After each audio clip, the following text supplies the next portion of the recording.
Ketika New Mind mendapatkan mandatnya, 1 tahun kemudian diputuskan sebuah kebijakan tingkat dunia, yaitu dalam negeri Indonesia, emas menjadi alat tukar sejajar dengan alat bayar rupiah. Emas bisa ditransaksikan sebagai alat tukar selain alat bayar rupiah. Itu semua resmi disahkan.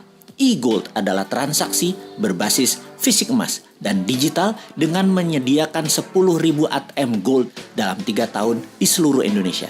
Dengan adanya ATM Gold, semua orang kalau memerlukan fisik emasnya bisa dalam 24 jam melakukannya.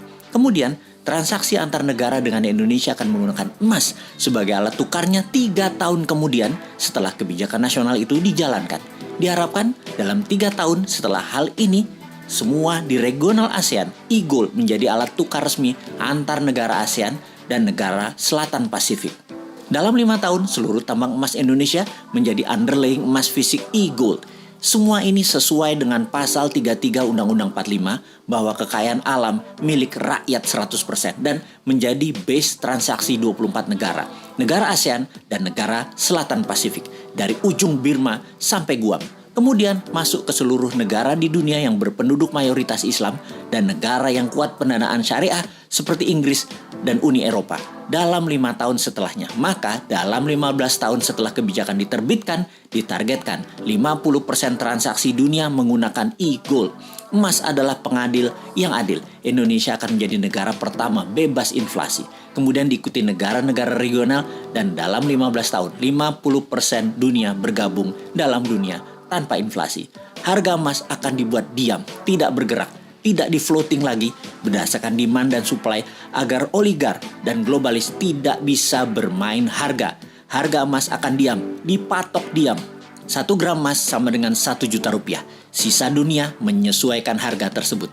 Sejak saat itu, harga di dunia dimanapun atas barang yang sama adalah sama. Sungguh, kita memerlukan konsep bernegara yang sontoloyo untuk membuat Indonesia menjadi negara superpower. Kita tidak butuh populis, tidak butuh diliput kegiatan kecil-kecil. Kita butuh gerakan besar yang berani. Seberani pejuang kemerdekaan tahun 45 ketika mereka ditangkap dan dieksekusi sekutu, juga dieksekusi Belanda.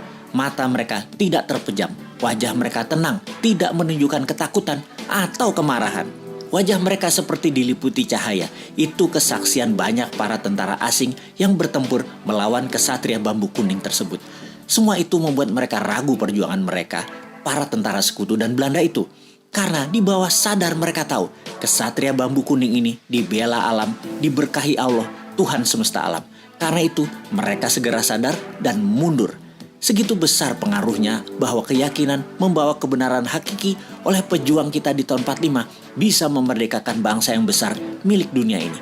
Saat ini pun Nusantara memiliki pejuang-pejuang itu.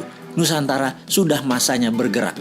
Wahai para pemuda, Anda bersiap berjuang dengan berani, berjiwa tenang karena tahu ini semua perjuangan untuk Indonesia menjadi pengadil dunia teradil untuk membuat dunia ke depan damai selama 1000 tahun. Wahai pemuda New Mind, inilah masa kalian menjadi pembeda, menjadi pejuang kesejahteraan dunia untuk jadi penengah kisruhnya dunia. Rebutlah kekuasaan globalis yang merugikan dan jinakan negara dunia yang saling bunuh untuk kekuasaan dan pertumpahan darah untuk sebuah kepuasan jabatan.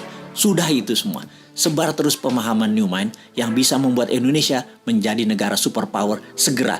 Diawali dengan menjadikan emas sebagai alat tukar dunia. Untuk menjadikan emas alat tukar nasional, segera akan kita menangkan dengan mendapatkan mandat sesegera mungkin.